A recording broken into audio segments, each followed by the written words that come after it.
اگر رمضان کا بھی مجھ پہ اثر نہیں ہے، میں نماز کی پابندی نہیں کر رہا، اس کا مطلب یہ ہے کہ رمضان کی عظمت میرے دل میں نہیں ہے۔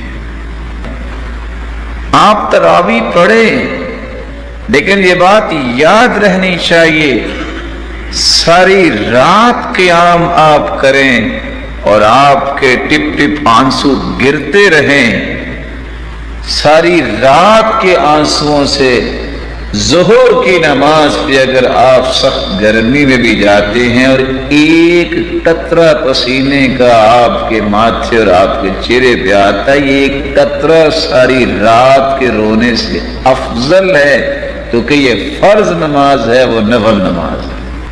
حلال کھانے اگر آپ کھانے سے رک گئے ہیں تو میرے بھائی، اللہ نے تو حلال کھانے سے روک دیا، روزہ اس کو کہتے ہیں، تو کیا غیبت جو حرام ہے یہ کرنا جائز ہے؟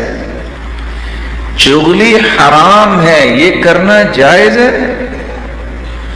جھوٹ حرام ہے، دھوکہ حرام ہے، کیا یہ کام کرنے جائز ہے؟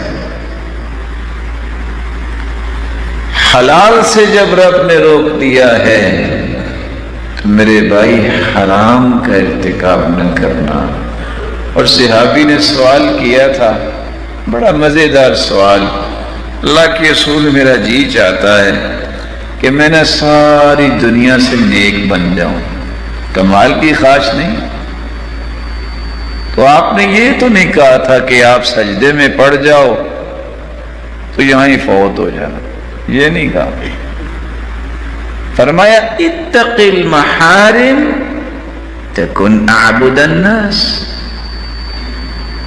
تم حرام کاموں سے بچ جاؤ، تجھ سے بڑھ کے دنیا میں کوئی عبادت گزار نہیں۔